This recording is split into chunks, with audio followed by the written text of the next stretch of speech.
Hello, everyone. It is good to see so many of you today here after our small Passover break in Israel. It is very well known that the next big national event after Passover, it's Holocaust Memorial Day, reminding us what fighting for freedom we just spoke about in Passover really means.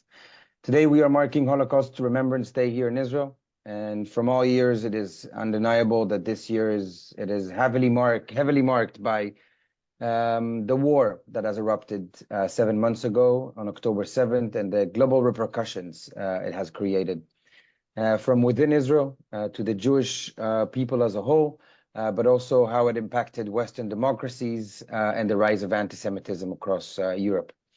In recent days, Prime Minister Netanyahu, during one of the Holocaust memorial ceremonies, said that unlike during the Holocaust, where the Jews stood alone in front of the Nazi machine, if Israel needs to stand alone today, it will. If it is possible to have allies across the globe, he said, the more the merrier. But if we do not, and I quote, defend ourselves, nobody else will defend us. Because we can never again allow the Holocaust, to repeat itself. And October 7th reminded us that it isn't as far as we thought it was. At ELNET, we believe Israel does not stand alone and has many friends all across Europe and even also across the Atlantic. And since October 7th, we were proven right by an impressive amount of close to 300 parliamentarians and leaders that have made the trip to see Israel for themselves. One delegation is taking place right now of German MPs that are in Israel currently. And then these leaders go back home and combat their raising anti-Semitism, the disinformation that is ongoing in Europe, following the worst attack on the Jews since the Holocaust.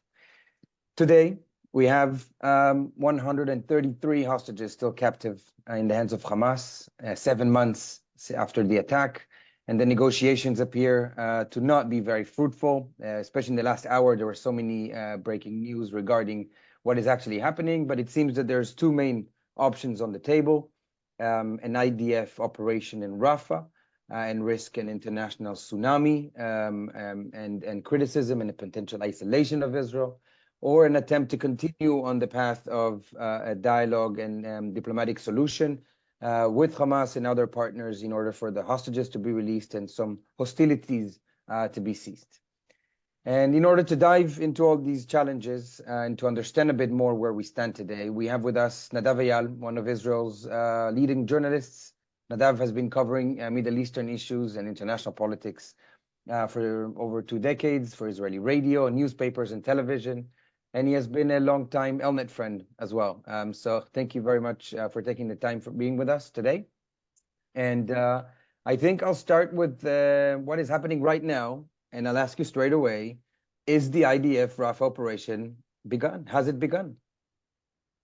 Thank you, Daniel. I'm happy to be here with friends of ELNET. I am participating myself, or have participated, in the Spain-Israel Strategic Dialogue and the UK-Israel Strategic Dialogue, and I can attest to the importance of these meetings, and not only for me as a journalist, but generally speaking. So I'm happy to be with you. As to your question, Daniel, the operation has not begun. Israel is trying to make sure that Hamas understands that it's ready to begin its attack on areas near Rafah. It's not going to be an entry to Rafah the way that we have seen in Gaza City or in Khan Yunis. It's going to be a much more targeted operation because of the number of people right now in Rafah, many of whom, of course, are displaced persons coming from other regions of the Gaza Strip. I have just been shown today the entire humanitarian plan that has been shown to Secretary Blinken when he was in Israel. A high-ranking IDF officer has shared these details and maps with me. There has been a lot of work being done in recent months.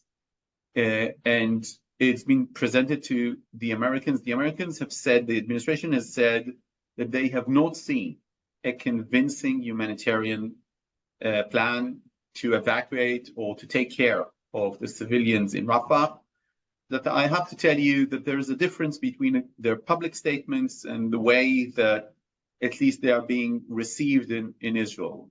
Almost every formal demand made by the US as to hospitals, water supply, the amount of food coming into the Gaza Strip right now, which is much more than before the war, and it's been lasting for more than a month now. It seems that the Israelis have, and this I'm saying from American sources, not from Israelis, is that they have understood the point that was made by the president, by the White House, by the international community, that if they want to have legitimacy for their military operation in the Gaza Strip, they need to make sure that you don't have a full-blown humanitarian crisis of the sort of a widespread famine or any of the sort. And there's been a lot of work done there. I don't know if it's enough. I don't want to judge. But in order to begin these operations in Rafah, Israel will need to make sure that the Americans are convinced that the civilian population is taken care of. But right now, what we are actually seeing, and this is really an important insight, I think, is the continuation of the hostage negotiations by other means, to sort of quote von Clausewitz.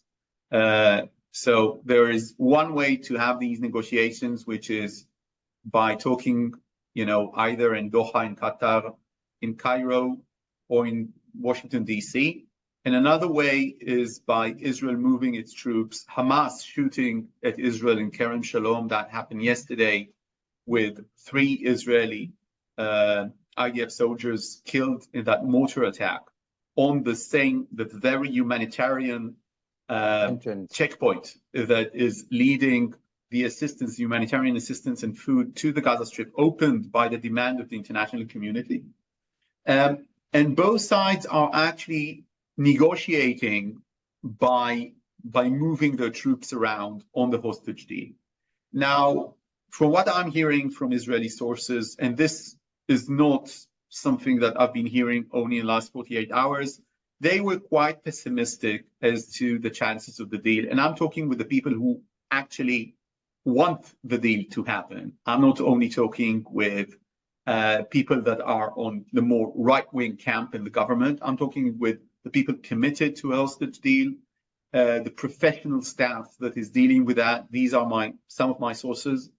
And they're saying that what they're getting from Hamas is mainly their desire to see an end to the war.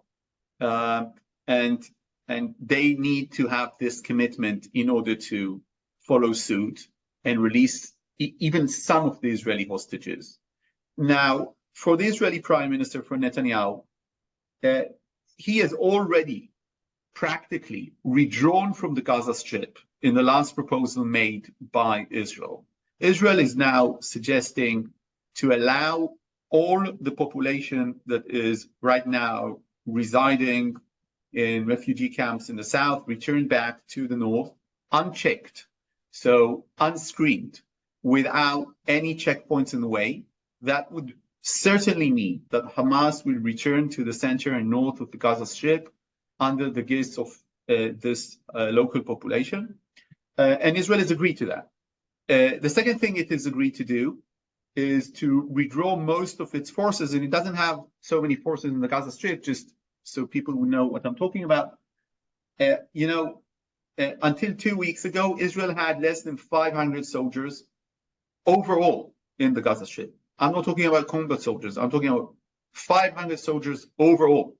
It maneuvered with more than 20,000 soldiers in a very small piece of land. Now, at least until 2 weeks ago, it had 500.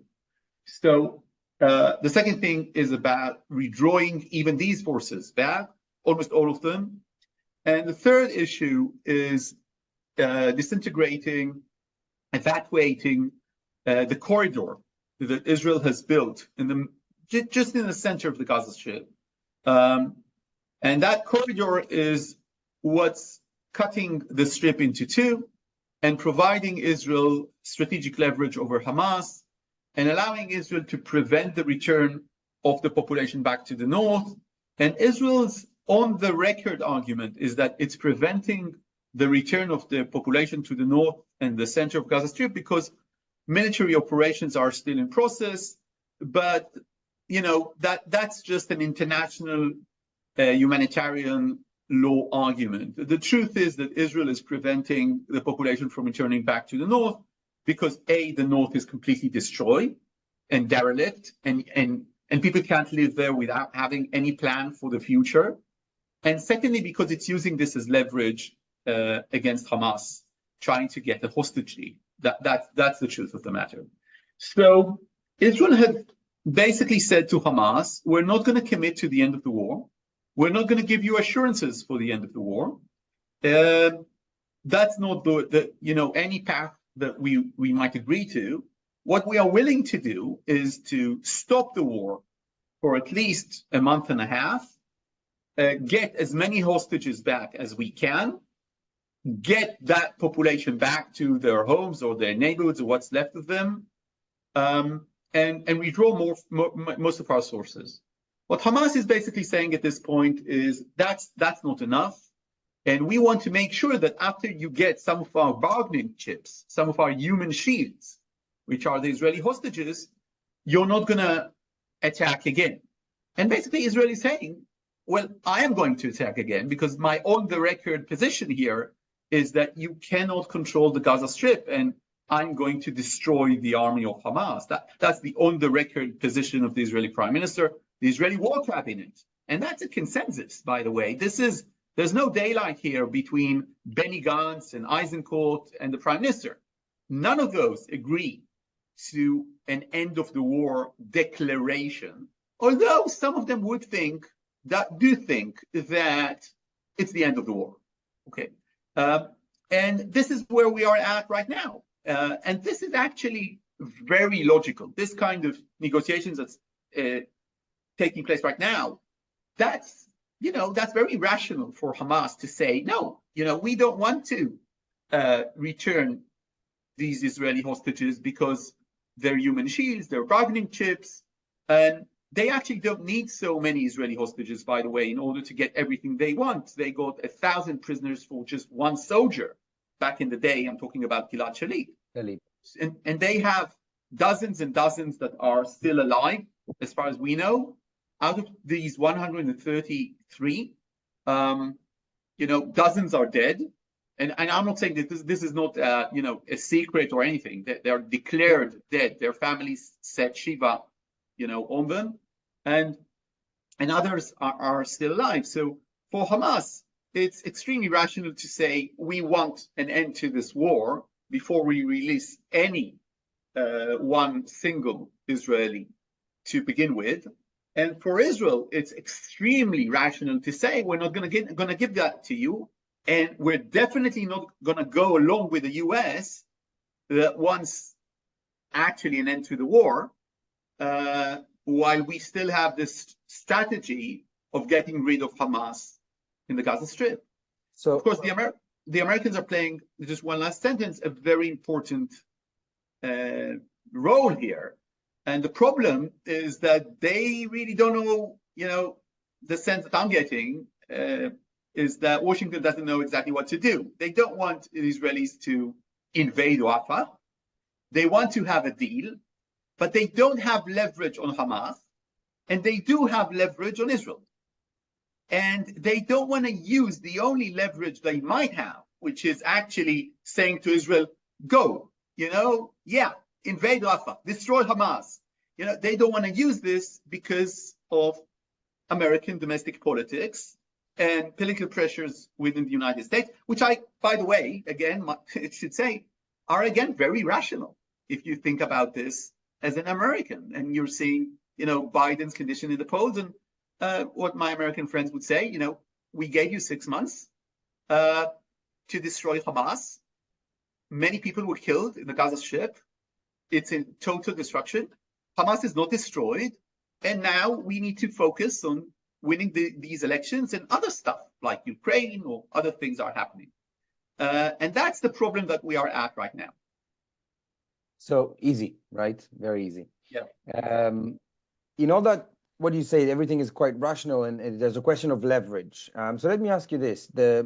will an operation then, and a somewhat more aggressive one in Rafah, will actually lead to an end of the war? What does an end of the war look like? There is a consensus, obviously, as you said, in the Israeli government, in the war cabinet, that Hamas needs to be destroyed. These big one-liners of complete victory, etc.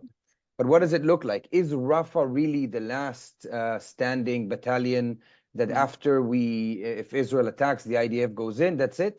Will Hamas then lose its power over the Gaza Strip? Will Hamas release and bend the knee and say, okay, we release the hostages now? Yeah. And that would be the end of the war? That's an excellent question, Daniel. And the reason it's an excellent question is because I think somehow portrayed by the Prime Minister's speeches, to be frank, it's like they have this last stronghold, this last fortress. And now we're going to take the fortress and destroy them, and then it's game over for them. The war is over, and we have won. And unfortunately, this is not the case. First of all, Hamas exists every place, everywhere that Palestinians live. Hamas is a popular, grassroots, foundational movement within the Palestinian society. We might not like that, but this is the truth. Hamas is both religious, political, and military. And what they are doing for the Palestinian society is very important right now for Palestinian identity, according to polls. This is truly and very unfortunate, I think, both for the Palestinians and for us as Israeli.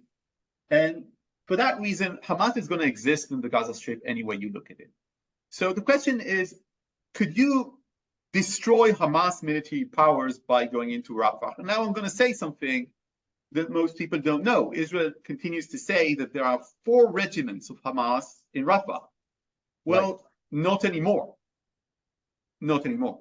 They're not there because Israel did not, segregate Rafah. It did not blockade Rafah. And because of that reason, and because Israel's game plans are so obvious, some of these regiments are right now in other places. For instance, in what's labeled the central camps of the Gaza Strip, Nuseirat, Deir el-Balah. Maybe they're back in Khan Yunis, where the IDF was like 3 months ago. So one of the things about the Israeli operation is that Israel is going through the Gaza Strip, but it's not actually taking effective control of the Gaza Strip. There is no military commander. This is not the invasion to Iraq. There is no Bremer. There is no idea that we're going to make sure that the schools are going to run, that food is going to be supplied to the population. We have said to the Americans and to the world, we're not going to occupy the Gaza Strip. And that the question is, what are you going to do? And to your question, Daniel, is this going to be the end? Not only it is not going to be the end, we have left, small parts of the Gaza Strip in the northern side of the Gaza Strip. That's much more threatening to Israeli cities, towns, kibbutzim, and villages. The places from which most of the Nukhba, Hamas terrorists came from. And we have left these places, and now we're getting shot with rockets from the same places in which the IDF fought and conquered, sometimes in heavy price. So Israeli soldiers fell in these battles, and now Sderot is being shot again from these same places. Not at the same rate, of course. I don't want to exaggerate. Most of these regiments are disintegrated. But basically, when you take a place, when you conquer a place, militarily speaking, you need to decide, what are you going to do with it? Are you going to take effective control of occupation? Israel decided not to do that. Are you going to hand it over back to the people that you have just been victorious against in battle? Israel doesn't want to do that. Are you going to hand it over to someone else? An international force of sorts, an international mandate, the Palestinian Authority, the Fatah Palestinian movement. And, Israel didn't make its mind. And it did make its mind to take out these IDF forces from the Gaza Strip. We have downgraded our presence from 30,000 soldiers at the peak in a very small piece of land to 500. So many people in Israel, including within the defense apparatus, and these are people that I speak with, are asking, we can see why we might use Rafah as leverage to get a hostage deal. But we can't understand what are we going to do with Rafah after we finish with them. You know, it's true that they still have military infrastructure there, but what's the aim? What's the strategy? And this is maybe the most critical point that Netanyahu being attacked about as a prime minister, as a leader. You know, where's your strategy? But so that's, but in your previous comments, you mentioned that that's a rational negotiation that is ongoing, in a Middle Eastern one, where there's a few arenas and there's a few moving your troops, but also having, you know, the behind closed doors negotiations. Yeah. So is Rafah the good gamble, to your opinion? Is this our last joker in order to potentially get a deal, or there's something else that can be done, maybe in more, because I'm thinking more of an international arena kind of pressure point, because Rafah for Israel is seen very badly, as you rightly said, and European criticism as well. So is this the right card to play in order to get something for Israel? Yeah, well, first of all, I have to say something about military tactics. There are Hamas forces within Rafah that are still strong, and if you want to disintegrate the Hamas military, you need to take the entire Gaza Strip to an extent. You don't want them to have a safe haven. So that's basically, that's in the basics. But also, if we think about the map of the Gaza Strip, on the edges of Rafah and between Rafah and Egypt, there's what we call the Philadelphia corridor. And it's actually the border between Gaza and Egypt. Now, this is the place from which Hamas gets all the tunnels and through the Rafah crossing that most of the people around the world don't know exists. People think that Israel encircles the Gaza Strip. It's the world's biggest open-air prison, right? And they don't know that Palestinians mainly use the Rafah crossing, and most of the stuff that come into Gaza, you know, before the war. And of course, Palestinians can leave Gaza through the Rafah crossing without Israel saying, you know, vetoing them, and they can travel wherever, according to, you know, some of them travel to Turkey.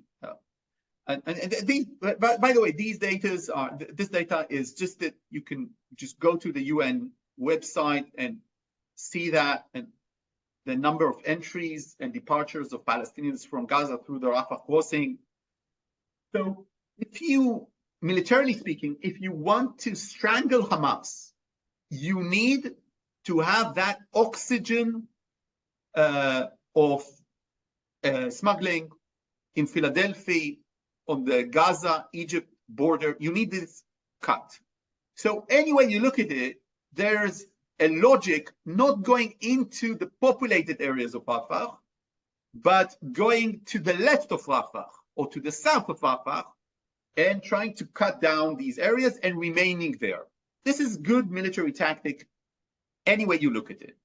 As to leverage for a hostage deal or pressuring Hamas, look, Hamas has gambled from the beginning of the war. It can survive more time underground than we can survive overground. And this gamble, this bet, has been proven exceptionally successful, because we had 30,000 and now we have 500 soldiers. And we're pressured by the international community, and they don't care that Palestinian civilians die, right? They're all, you know, shaheeds, and they are just in their underneath city, underneath Gaza, heavily fortified. And now also they don't have any problem with humanitarian assistance and food. So Hamas is no longer responsible for the population. It's the international community, the UN, the US that is building its own, you know, special JLTOS something, you know, port on the coast of Gaza, which is completely, you know, it's just folly. Just to explain why, this port will be able to have the cargo load of about 50 trucks per day.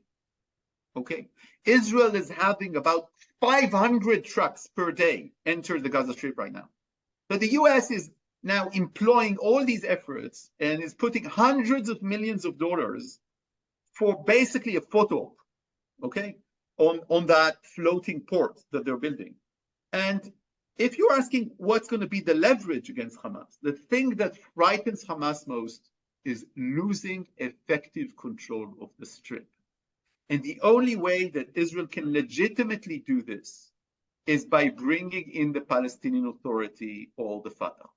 That's the truth. It is not going to be an international force. So if I may, Yeah.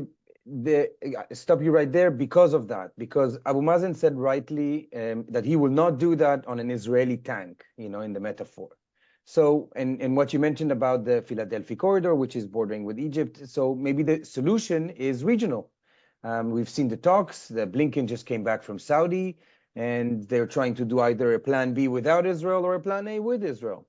So is this maybe the solution for Hamas to not be in the Gaza Strip is to maybe do a similar situation with Arafat, send them away, send them to another country and see how they behave there. Is that something that you see that can be done in the name of the Abraham Accords or a big regional agreement? Yeah, of course it can be done, but the prime minister doesn't want it. So the problem is, let me quote the chief of staff of the Israeli Defense Forces, right? Herzi Halevi. So he said very plainly to the cabinet, in Gaza, you have two things, politically speaking. You have Hamas or you have Fatah. That's it. And the underlining is underneath, that's it. So you need to choose. You have only two options.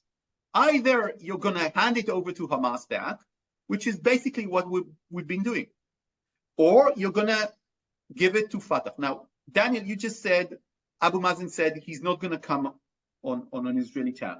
Yeah, well, he said that, but I published 3 months ago a plan made by the Israeli Defense Ministry. This report was never denied.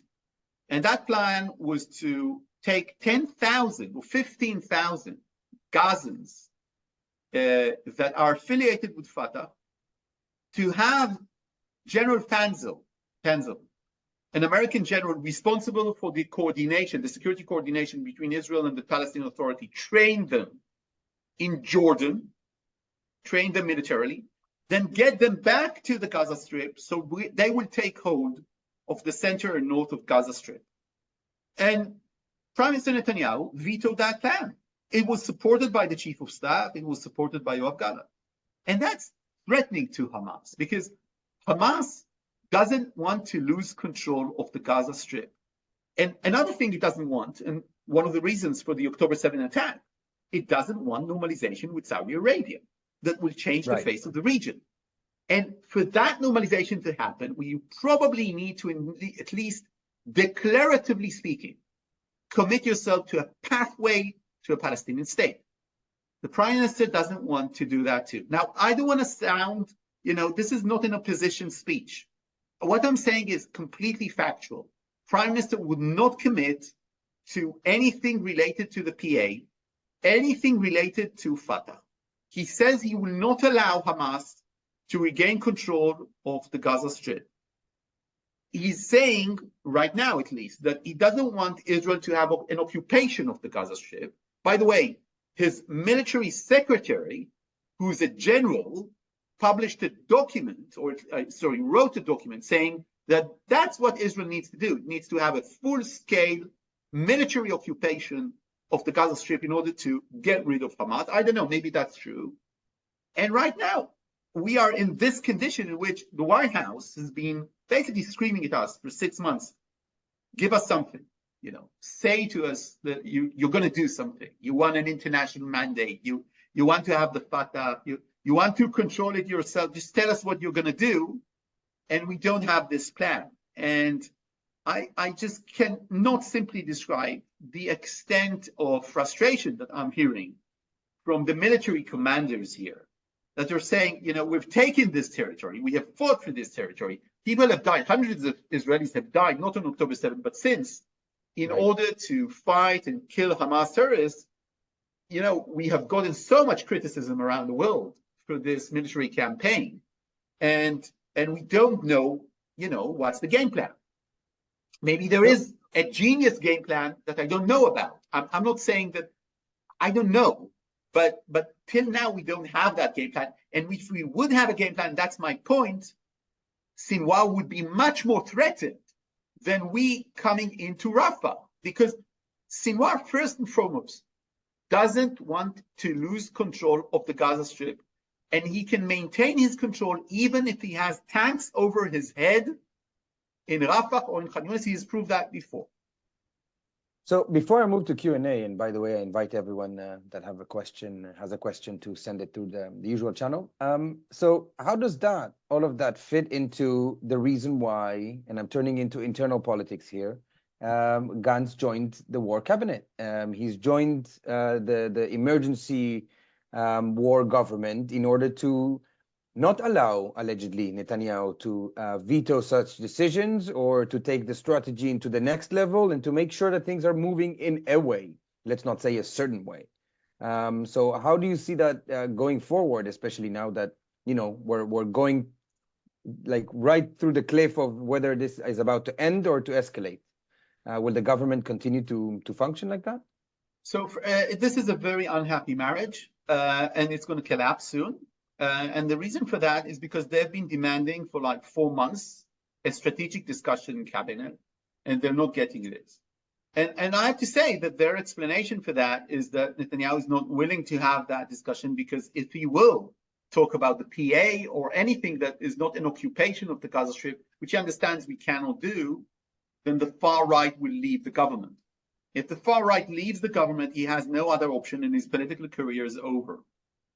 And because of that, argue Eisenkot and Gantz in close conversations, he's not willing to have any sort of solution or plan or game plan, strategic game plan for the Gaza Strip. They are there because they believe that they are preventing the government, the prime minister, and the far right from doing stuff that would be much more harmful if they weren't there. Now, that's a good patriotic argument if you believe it, and you might not believe it. They're definitely not there for the portfolios. I should remind you that they're there as ministers with no portfolios. So they're not getting any real power beyond sitting within the war cabinet. And the problem with that is that the purpose of politics is, of course, to gain power. And what they've been doing in terms of politics is just bad politics. And I'm not saying this because it's my opinion. It's just because I'm looking at polls. They've been losing, numbers in polls for months now. They came into government as the sure candidates, favorites to be the next ruling party of Israel, like 40 mandates out of 120. They were much stronger than the right wing, and they've been becoming weaker and weaker because they've been involved with the government and seen, as part of the Netanyahu strategy. So their voters, some of them are happy with them being there. They sleep better at night knowing that these two generals, very responsible generals, Eisenkot and Gantz, very experienced, are there and not Itamar Ben-Gvir. Everybody sleeps better at night. In Washington, maybe you guys, by them being there. But on the other hand, they have at least half of their voters who are saying, so why did we elect you?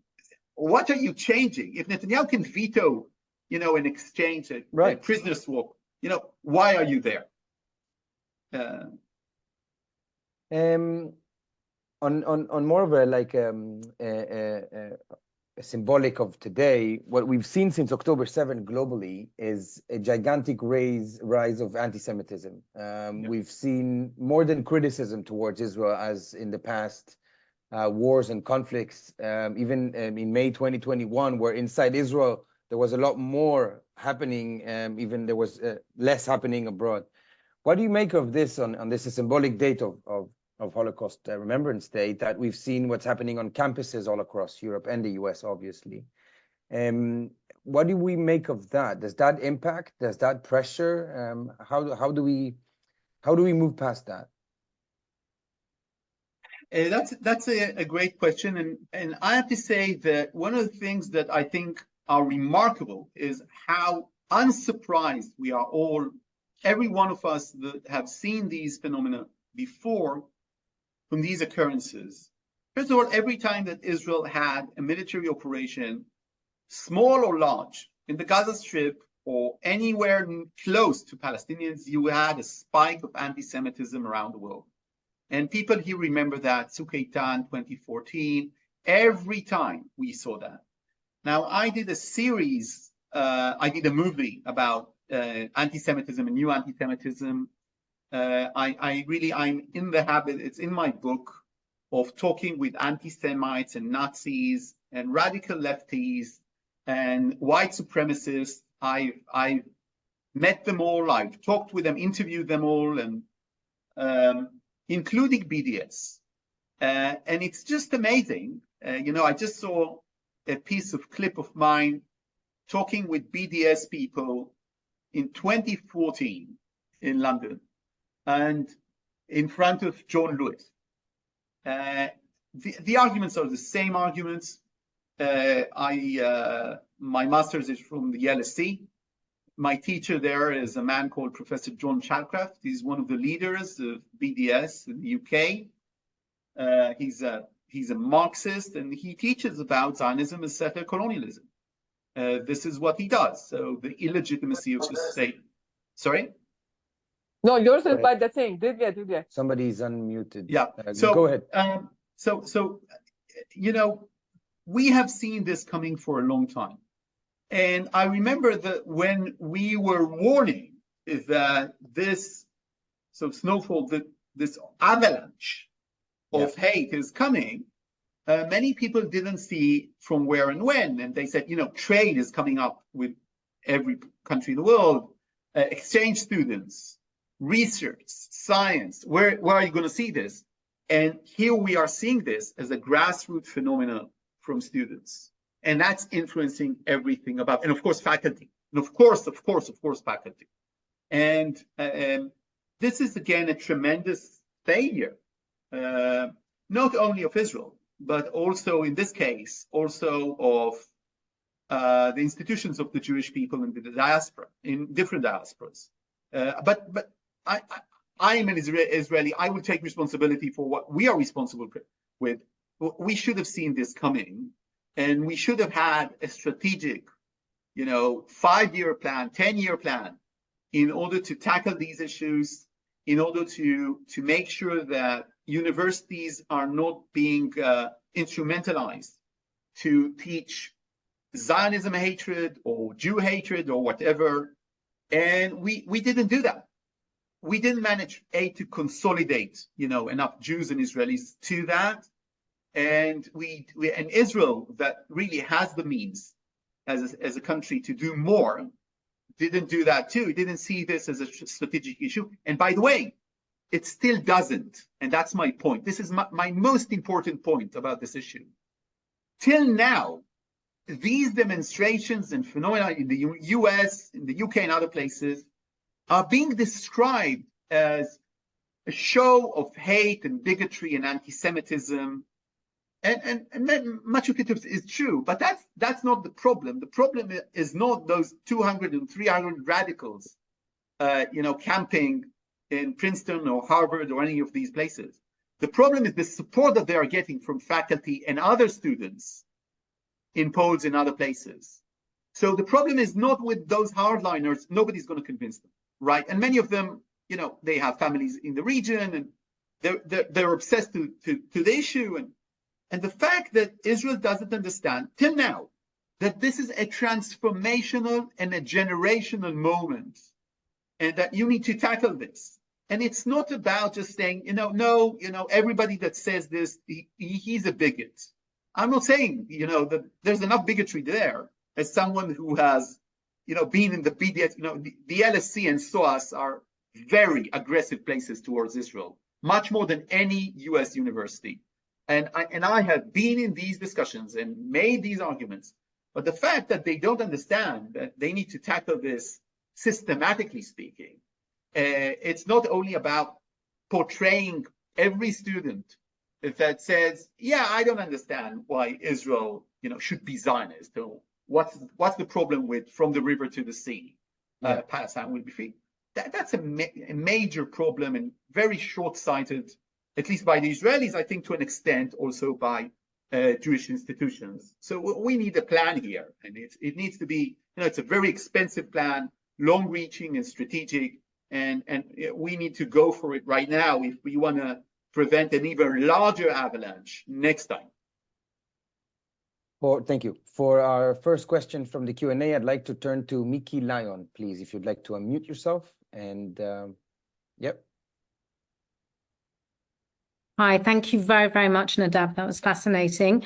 You were talking about the day after from the position of Israel, but I'd actually like to ask you about the position of the Gazans who've had the experience of their leaders starting a war and then hiding destroyed infrastructure.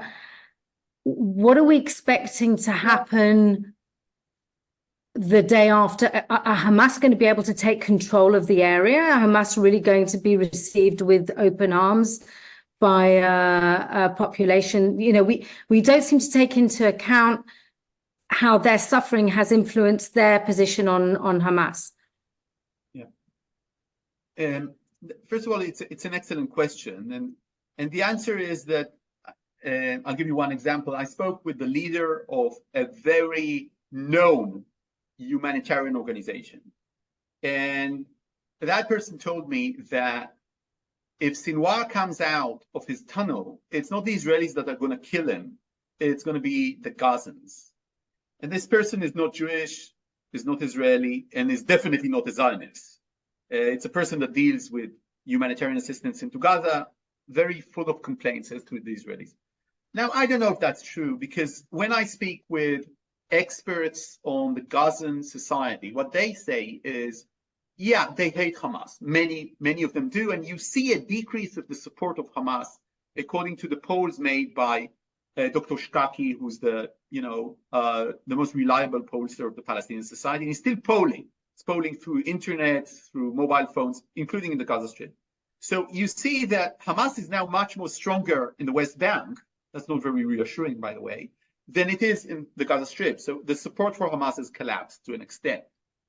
But when I speak with these experts, they say, look, for Palestinians in Gaza, it's either Hamas or living in Somalia. Hamas is law and order. What's law and order that isn't Hamas? That's the question they ask. And that's again, that revolves, Mickey, to what I said earlier. So what's the plan? And because of that, they said, for them, between a situation in which you have hordes of hundreds of stray dogs and pipelines of water exploding, and I've been in Gaza, I've been with these, traveled there as a journalist, and this is an apocalyptic scene. And for them, they don't know anything else that can maintain the society at this point. So better the devil you know for them, unless Israel can supply them, or the world, or I don't know, the Arab community, supply them with something different. I just want to tell you, because you're on this call, and I want you to be completely up to date. And that could be a major, major headline that Hamas has just announced that it has notified Qatar and Egypt that it is agreeing for a hostage deal, according to the terms made by Qatar and Egypt. As far as I know, with no reservations, according to Al Jazeera and several other sources. And it's a formal announcement that they have agreed to the ceasefire and the hostage release. Now, we need to see what's going to happen. They have understood the Israeli game here. They are, of course, the Prime Minister will say the only reason it happened is because Israel has shown that it's ready to go in the Gaza Strip. And now the big question is, what is Netanyahu going to do? Because if he's going to agree to the deal, as I have put forward to you at the beginning, and his defense apparatus already agreed to that, he has sanctioned these conditions, he might not have a government by next week. So this is a very critical moment. And the main question is factual. I can't give you an answer right now. is the Hamas agreement with no reservations to the Egyptian proposal? If it is with no reservations, you know, they have pushed Israel into a corner, or Israel has won the day. It really depends on what do you think. Some Israelis would say Bibi doesn't want a deal anyway, because it will lead his government to collapse. And other Israelis would say, oh no, you know, he really wanted a deal, and he was playing with the world, with the United States, you know, using the IDF, playing a hard bargain, and that's the reason we got a deal. It's a really interesting and dramatic moment. And it's all happening recorded on an ELNET Zoom, I'm just saying. Yeah, yeah. For our next question, I'd like to turn to Gary Laser, please. Thank you very much. Very interesting. I wanted to ask you about Egypt. You know, you touched on the fact that for 17 years, Egypt has been complicit in the smuggling of arms and other illegal materials into Gaza. And in addition, Egypt has been unwilling to take even a single refugee. So in essence, Egypt has blood all over its hands, but the world just looks the other way and doesn't do anything about it. The U.S. supplies a lot of money to Egypt every year. Why hasn't there been any pressure on Egypt to step up here, either by the U.S. or by others? So Egypt is considered to be the best player in the region as far as the Israelis are concerned right now, you know, because you can trust the Egyptians, because the Egyptians, basically this regime in Egypt, the military regime that controls Egypt, and of course Morsi, you know, and the way that this left its signs on the Egyptian society and the Egyptian military, they're committed to fight Hamas. Hamas is Muslim Brotherhood, okay, and that's the major threat to the Egyptian military rule, right? So Israelis like to work with Egyptians better than Qatar. Qatar is supportive of Hamas, on the record supportive. So our argument against Egypt is that they're not stopping smuggling. And their argument would be, Gary, look, we're paying our soldiers $50 a month. Okay. I don't know if you know, Egypt is growing at the pace, according to Professor Asher Sesser from the Tel Aviv University, you know, just a fantastic researcher. Egypt is growing at the pace of 1 million people every 9 months. That's what we're talking about. So they're saying, look, we have huge problems, and if someone is going to bribe someone for a, you know, smuggling through that route, that it's going to happen, but it's not a policy. It was a policy during the Muslim Brotherhood rule of Egypt, you know, with Morsi. That was a policy then. So they had 3 years or 2.5 years in which they smuggled tons of weapons into the Strip, and now we're seeing the cost. So the answer to your question, Gary, is they are really the lesser of all evils in this region, as far as the Israelis are concerned. The Israelis pray every day to have another Egypt, you know, either in the north, in the east, anywhere on their corridor, with a strong military leader, with people you can trust, and they're reliable. That's another thing about the Egyptians. You know, if they say something, they might be very rigid, but if they say something, they stand by their word.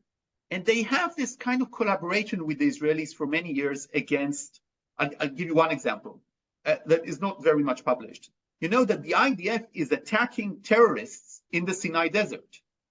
You know, it's something that we cannot write about in Israeli press, but it's shooting at ISIS terrorists within Egyptian soil, with Egyptian know-how on this, okay? So this is the type of collaboration that we have with Egypt. So Israel is saying, you know, just, we need to guard these people, we need to guard it, and everything you said is of course true, and they're not willing to take any one Palestinian. That's very important. They will not take any one refugee, because that will portray them as supporters of the Israeli campaign. And Egypt sees itself still as the leader of the Arab world. And it doesn't want to support the campaign. as far as it's concerned. Although it's basically saying off the record, you do what you want in the Gaza Strip as long as you take them down. That's the most important thing. The Egyptians would be just thrilled, if Israel, even if it would be much more aggressive, if it would have taken down Hamas. Thank you. For the next question, Robert Blinik, please. You're muted. Yeah, I did see that. Thank you. Given that the stated goal of Israel is that Hamas surrenders and end its rule over Gaza, and you are dealing with Hamas, does that make any long-term solution futile? And again, that's a good question. I don't think so. I think that there is a chance of shaping the region in a way if you are willing to make sacrifices that are political and other in the form of strengthening one side over the other. And I should say that it was the policy of the state of Israel that, or at least of consecutive governments in Israel, that Israel wants this separation of Gaza and the West Bank. Why? Because if the Gaza and the West Bank are united under one political idea, then there is pressure to have a two-state solution. And Israel wanted not to have that. And of course, many people in Israel, Tzipi Livni and others, thought that's a gross mistake. You want to have a two-state solution. It's your interest. It's not their interest. And, the Israeli right wing thinks it's a terrible tragedy. And they would tell you, by the way, Robert, that if we did have a two-state solution by now, we would have had an October 7th just 10 times bigger, with Hamas terrorists coming from Tulkarem and Kalkilia and all of these areas just on the green line, attacking not in the south of Israel, but in the center of Israel. They would have reached Tel Aviv. So, Netanyahu will tell you, we are so lucky that I have refused for years on end American pressure to have a two-state solution. And others will say, of course, no, if we would have had that, Hamas would be much more weakened. It wouldn't have happened. So to your question, I think it's possible to have a solution there that won't be futile. And I think that Hamas doesn't necessarily have to be the ruling force of the Gaza Strip, even if it will be very powerful and popular there. And also, it doesn't necessarily need to be a military force, by the way. So there, you need to be imaginative. You need to have some leadership skills. You need to think about the international community. I'll just give you one example. When President Macron came to Israel right after October 7th, he came physically to Israel. Now it looks like a fantasy because he's very much critical of the Israelis. He said, let's have an international coalition against Hamas. And I, as a journalist, I was surprised. And I talked with my sources in the Prime Minister's office, and I said, wow, Macron is saying an international coalition against Hamas. And what are you going to do with that? When are you going to answer him? And they said, and I'm just bringing that quote, and they said, first, we win against Hamas in Gaza, then we have an international coalition against Hamas. So, Thank you. Before I turn to closing remarks, I'd like to ask you just one tiny little last question regarding to what just happened. If you can just clarify what's the main difference between the Egyptian proposal and what Israel is agreeing to, because what it said now is that Hamas has agreed to the Egyptian proposal. The Egyptian proposal is, I need to see the formal Hamas answer, not the one that is published in the press, but I need to see what they wrote in order to judge. But basically, the Egyptian proposal is the Israeli proposal, is what Israel agreed to. It's not the Israeli proposal, it's what Israel agreed to. Look, 14 days ago, Israel decided, its defense apparatus decided to be active in trying to get a deal. And that meant that they wanted to make an offer that Hamas could not refuse. And they convened, the defense minister I wrote about this in my column in this Friday from extremely well-resourced sources and senior ranking sources. And so 14 days ago, he convened a meeting and with the chief of staff, with the head of the Shabak, with the head of the Mossad, with the general responsible for the Israeli hostages in the Kiryat in Tel Aviv. And they decided, united, that Israel defense apparatus agrees to the return, the unscreened return of every Gazan to the north, free movement, and Israel leaving the corridor, because they said returning the hostages at this point and stopping the war for a while is much more important than continuation of operations, including Rafah. They came with this to the cabinet, to the war cabinet, which is 5 people. Netanyahu was very much surprised. He saw this as an ambush. It wasn't coordinated with him.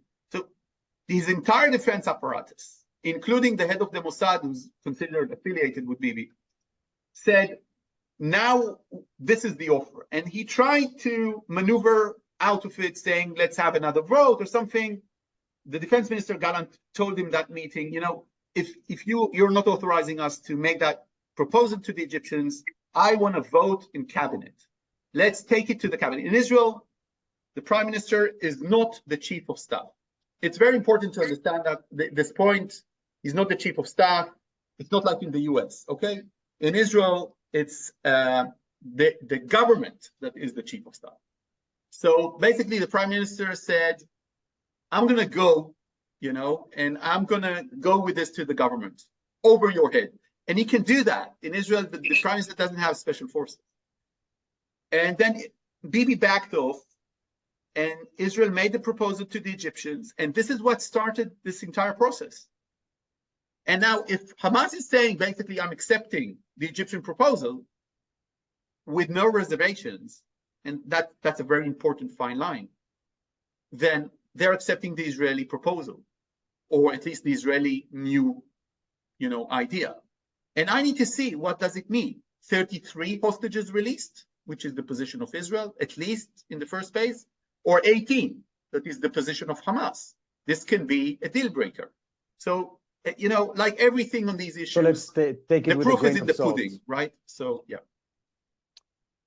So let's remain optimistic and think that potentially we've the needle did move today.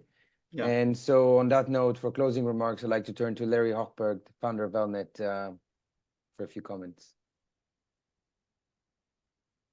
It's a very sobering discussion, at least to me, and I'm sure the 100 people that are on the call as well.